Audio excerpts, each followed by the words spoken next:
আসসালামু আলাইকুম সম্মানিত ভিউয়ার্স, আশা করি সবাই ভালো আছেন। আমি ডাক্তার আকলিমা আক্তার, কর্মরত আছি ইউনিটেড হসপিটাল, দক্ষিণ বনশ্রী, ঢাকা। আজকে যে বিষয়টি নিয়ে আলোচনা করব সেটি হচ্ছে ফিভার, মানে জ্বর। জ্বর আসলে আমরা কি করি? আমরা সবাই কম্বল গায়ে দিয়ে শুয়ে থাকি, কারণ এতে আমাদের আরাম লাগে আর এটা আমরা পছন্দ করি। কিন্তু এটা কি ঠিক? না, এটা একদমই ঠিক না। চলুন জেনে নেই জ্বর আসলে আমরা কী করব এবং কখন বলবো জ্বর এসেছে, এবং বাসায় বসে আমরা কিভাবে জ্বরটাকে কমিয়ে আনতে পারি। আমাদের শরীরের নর্মাল টেম্পারেচার হচ্ছে 98.4 ডিগ্রি ফারেনহাইট। যখনই এই টেম্পারেচার ক্রস করে তখনই আমরা সেটাকে বলি ফিভার, মানে জ্বর। মানে 99 ডিগ্রি ফারেনহাইট থেকে আমরা ধরে নিতে পারি জ্বর এসেছে। জ্বরের প্যাটার্ন রয়েছে অসংখ্য, যেমন intermittent fever, remittent fever, continuous fever, relapsing fever ইত্যাদি। Fever is temporary increase in body temperature in response to a disease or illness. মানে আমাদের শরীরে যখন কোনো রোগ বা ইনফেকশন বাসা বাঁধে তখনই আমাদের জ্বর আসে। এবং জ্বর হতে পারে low grade temperature and high grade temperature. Low grade temperature কখন বলবো? যখন টেম্পারেচার থাকবে 100 to 102 ডিগ্রি ফারেনহাইট, মানে 100 থেকে 102 মধ্যে যখন জ্বর থাকবে তখন সেটাকে আমরা বলি low grade temperature. Low grade টেম্পারেচারের অনেকগুলো কারণ রয়েছে, যেমন respiratory tract infection, pneumonia, urinary tract infection, autoimmune disease, stress, thyroid problem, tuberculosis ইত্যাদি। যখন temperature 103 to 105 or 106 degree Fahrenheit হবে, মানে যখন জ্বর 103 থেকে 105 অথবা 4 মধ্যে থাকবে, তখন আমরা সেটাকে বলি high grade temperature. High grade টেম্পারেচারেরও অসংখ্য কারণ রয়েছে, যেমন viral infection, bacterial infection, heat exhaustion, rheumatoid arthritis, malignant tumour and some immunisation. মানে কিছু টিকা দিলেও জ্বর আসতে পারে, যেমন diphtheria, tetanus, pneumococcal or covid vaccine.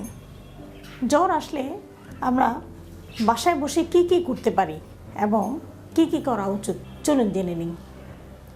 জ্বর আসলে আমাদের শরীরের বডি ফ্লুইড কমতে থাকে, মানে পানি বের হয়ে যায়।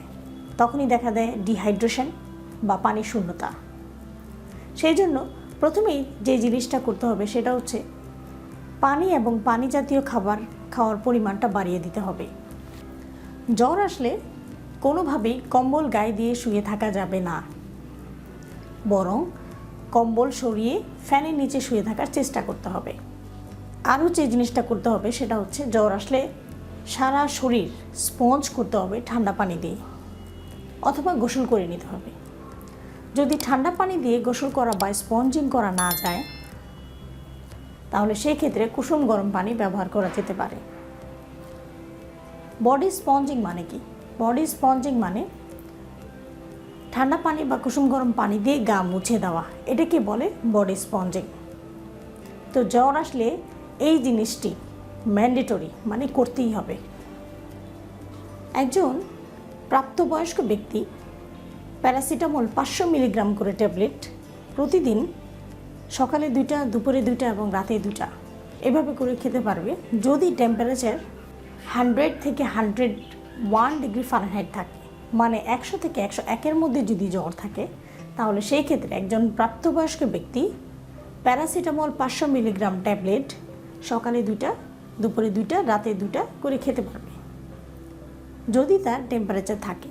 প্যারাসিটামল খাওয়ার আগে অবশ্যই থার্মোমিটার দিয়ে টেম্পারেচারটা চেক করে নিতে হবে। যদি টেম্পারেচার 100 হয়, তাহলে সেই ক্ষেত্রে প্যারাসিটামল খেতে পারবে 100 থেকে 101। কিন্তু যদি 101 ক্রস করে যায়, মানে 102 ডিগ্রি ফারেনহাইট হয়, তাহলে কি করবেন? তাহলে সেক্ষেত্রে প্যারাসিটামল 500 মিলিগ্রাম সাপোজিটরি পাওয়া যায় বাজারে, সেটা এনে পায়খানা রাস্তায় দিবেন, সাথে বডি স্পঞ্জ করবেন অথবা গোসল করে নেবেন। তাহলে দেখবেন 30 মিনিটের মধ্যে আপনার জ্বর কমতে থাকবে বা কমে যাবে। জ্বর চলাকালীন এই সময়টাতে আরেকটা জিনিসের উপর জোর দিতে হবে, সেটা হচ্ছে এই সময়টাতে প্রচুর পরিমাণে পুষ্টিকর খাবার খেতে হবে, যাতে শরীর দুর্বল হয়ে না যায়। পুষ্টিকর খাবার বলতে আমরা কী বুঝি? যেমন দুধ, ডিম, ফলমূল, খেজুর, বাদাম ইত্যাদি। এই সমস্ত খাবারগুলো খেলে জ্বরের জন্য যে আপনার দুর্বলতাটা সেটা আপনি কাটিয়ে উঠতে পারবেন, বা আপনি অনেক বেশি দুর্বল হয়ে পড়বেন না। হ্যাঁ, যখন জ্বর আসে, জ্বরের প্রথম 2-1 দিনের মধ্যে কিন্তু আপনার অ্যানোরেক্সিয়া হয় না, মানে খাবারের অরুচি হয় না। অতএব জ্বর আসার সাথে সাথেই আপনি পুষ্টিকর খাবার খাওয়ার পরিমাণটা বাড়িয়ে দিবেন। সম্মানিত ভিউয়ার্স, জ্বরের সাথে অন্য কোনো উপসর্গ আছে কি না সেটা খেয়াল করবেন। যেমন বমি, বুকে ব্যথা, পেটে ব্যথা, বডিতে র্যাশ আসা, মানে বডি লাল লাল হয়ে যাওয়া, ঘাড় শক্ত হয়ে যাওয়া, ডায়রিয়া, এই ধরনের সমস্যাগুলো যদি জ্বরের সাথে থাকে তাহলে দ্রুত হসপিটালে যাবেন এবং ডক্টরের পরামর্শ নেবেন। যদি জ্বরের সাথে অন্য কোনো উপসর্গ না থাকে তাহলে সেই ক্ষেত্রে আপনি 2-3 দিন অপেক্ষা করতে পারেন।